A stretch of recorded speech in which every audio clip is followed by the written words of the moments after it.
Okay, well, today indeed is January 15th, my wife's birthday. Happy birthday, my dear love. What a beautiful day to be married to this amazing, gorgeous woman that has given meaning, purpose, and so much joy to my life. I love you, my baby. We've been celebrating all weekend and today even more. So I love you, my wife, Rochelle. And also, of course, MLK, another amazing day, an amazing man of God, a leader, imperfect, as we know, but who stood for peace, which is what Jesus did. And today was kind of a breakthrough, another one. I've had a lot of mini breakthroughs. Yesterday was bad. Sunday, a lot of guilt and shame and anxiety, grief. But today, I don't know, just kind of a couple things. You know, I have to give credit to Threads. The Instagram, Twitter type thing. I really can't stand Twitter. It was bad before. It's even worse now. X, even that name is horrible. But Threads, because of the algorithm, and I guess I've been more consistent with my topics, or more real with my topics, then it's really catered or tailor-made, or what's that word? Curated for my taste. So it's really been nice to be there and be conversational about mental health and music production. Probably the two topics that I most love talking about, to help others, young and old, millennials, young people, black and white, whoever it may be, that loves vulnerability, that wants to be honest. I think today, I think my wife and her sister grieving their father, because today, as I said, is my wife's birthday, and it hits home for her not having her dad to call her, and her mom for that matter, to say happy birthday and all the things that Dad Baker would do on this day, remembering, just calling the memories. And so my wife and my sister-in-law, who are both here, so shout out to my sister-in-law, Suzanne, have been grieving. And for me, that's like food to my feder, whatever that's called, food to my mind, to my heart, because it's the world I live in, and I am an expert feeler and working through my trauma. And it reminded me of how this season, these last 6 months for me, 7 months since June of last year, when we emptied out Dad Baker's house, that was the beginning of my deep grieving. It touched the father wound that I had been running away from for 30 years. I left home when I was 11, 12 years old, and really never saw my father again in a consistent way until he passed away about 23 years ago. And that wound left a huge mark, trauma. It's what you would consider trauma. Really, the war wasn't even as traumatizing as being away from my father and mother. I still have my mother, so I'm thankful that that wound has been restored with my mom. And having my grandma raise me in many ways, she was kind of that mother figure in my life. But I didn't have a father figure until Dad Baker. And then when he passed away, February, a year ago, basically, then you can imagine how it just went and touched that father wound that I had been running away from. In counseling with my wife, every time that they would bring up my father, I would just freeze. I would just cry. And even as Rochelle was telling me, I wouldn't even cry because I would just freeze. Not being able to process what my father means to me and what I lost, not just when he passed away, but as I said, at age 12, 40 years ago. And really, I honestly can say that I didn't start grieving him or touching this wound until June of last year, maybe even till September, October, when I went back to counseling. And then, of course, the holiday syndrome hit, which made things worse because my father died December 31st. My grandmother, who was my life for those 30 years, died on Christmas Eve / January 3rd. So the holiday syndrome is huge. And then plus my father-in-law, who also dealt with that with his own childhood in terms of a holiday syndrome, he passed away, or he was not well in December. So my stomach, especially, my gut, has been horrible since July of last year. And December was probably the worst, November, December. and it's just beginning to relax these last, I don't know, few days. And conversations that I've had, being honest with myself. I called a few people that I normally wouldn't talk to, talking to my pastor, talking to our pro-presenter guy of all people. And yeah, posting on Threads, just being honest and writing. And I don't know, it's just a matter of, I think today they call it Blue Monday, and I posted on Threads, how about Blue 2023? That's really what happened to me. And I'm looking at a picture here of my dad, my son, and myself in the middle. And there's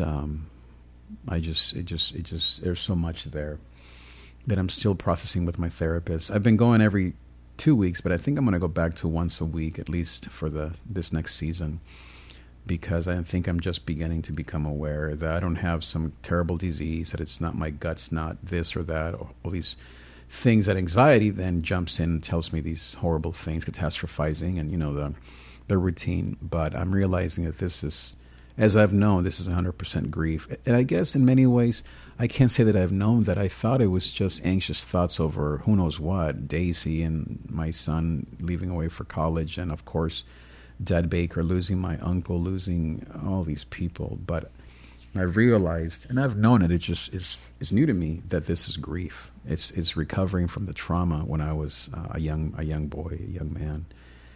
And no wonder I've been running from this. It's so horrible. It's just horrible.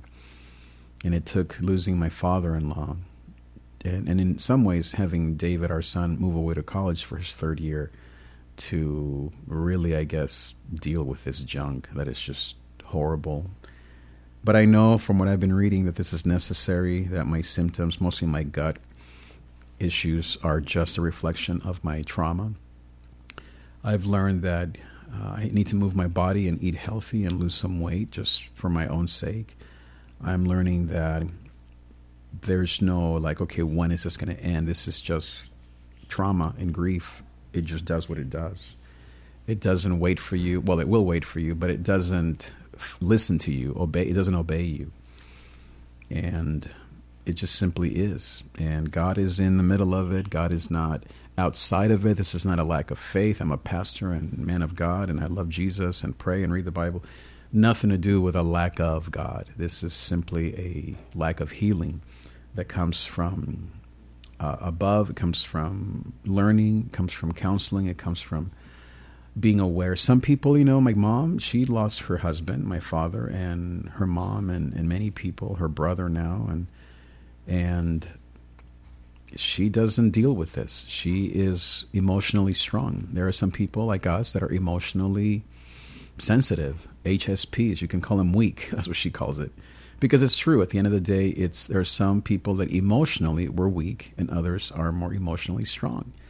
Just like some people are more doing strong and they don't do as much. And of course, we have our advantages. A disadvantage of being a doer and practical is you may, not know how to grieve really well. And of course, the weakness of us empaths and HSPs, highly sensitive people, is that we really get down. My father-in-law would always say, just don't get too low, David. And I can easily become a recluse during the pandemic. Absolutely, that's what I did. I ran and lost my church and lost my ministry, pandemic, and my own response to it, and just simply my trauma. My trauma has cost me, you could say, some of my dreams. But it's okay. I mean, there's nothing that I can do about it. It's what life brought me, and it's what happened. And it gave me a whole beautiful life that I have built by the grace of God. But it's also cost me a lot. And like I was reading again on Threads, trauma isn't a grace disguise. It's just trauma. And now it's all about recovering and finding healing. There isn't necessarily you could say there's a silver lining, because if that's what I mean to say, when and if you recover, meaning if you put in the work, you can recover, then there is freedom. That's what I hear. I have not experienced that freedom yet. I still underestimate myself, deal with huge levels of, not perfectionism anymore. That was the old me, but of self-worth and insecurity. not speaking up for myself, overdoing, not valuing myself, letting people walk all over me, letting people step on me, etc., etc. I'm starting to get better, but only as I heal from the trauma, because the trauma and not having a father, it's what left this wound of saying, hey man, F you, excuse my language. This is your issue. Like most normal men and women do. I don't know how to do that.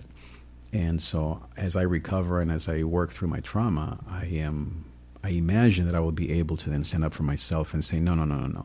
This is on you, bro. This is on you. Get off my back. Leave me alone. Get the heck off my back. And so I'm looking forward to that. I've had moments, but it's not a consistent me. So I don't want to be a wuss anymore or a weak-minded man, which is what I am. I want to be a strong-minded man, not in my euphoric, in my overdoing, or in my wanting to entertain people and being the game show host, but in being confident, basically, and secure in who I am and my decisions and my boundaries, all these things that are so healthy and natural and good, and to bring more joy to my wife and kids and to my whole life, ministry in general.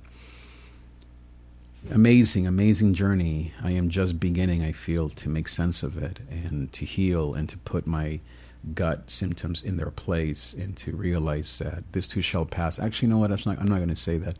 That this is where I am supposed to be. That this is where God has me. And that's it. That's all there is to it. This is where God has me. He's at work. He's with me. So as I heal, I invite you to heal with me. I don't have any sort of special offer. I don't really have any success with offers. I guess the best thing that I can do is offer myself and relationship. And maybe it is through threads. Maybe it's if you want to talk. I'm not a therapist. I'm nothing. I'm just a pastor and musician, worship leader, teacher of the Word of God, and a fellow anxious type that deals with trauma, who is committed to healing and to having a beautiful life and to making an impact in the world. And so that I can tell you, and I'm a survivor of 54 years of dealing with this since I was 12, so 42 years, and I can help you if you're in your 20s, 30s, and you think you're never going to get through this or you're alone in this journey. You're not alone. I'm right here to help you. As I said, I'm not a doctor or a therapist. I have nothing. I have no degrees in that area. My degrees are in double major computer science and computer engineering and a master's degree in basically biblical studies. So, and nothing to do with psychology or any of that. But as I said, I am committed to the journey and to being present, vulnerable, honest, so that I can help you and be a coach, a mentor, for someone to talk to. You can go ahead and check out my website, davidTrig.com/coaching, davidTrig.com/coaching, or you can just simply follow me on Threads or Instagram at davidTrig, or you can send me an email at trig@davidtrig.com, or you can text me. The number is on my website. Thank you again for being here, and I will see you next time. Adios.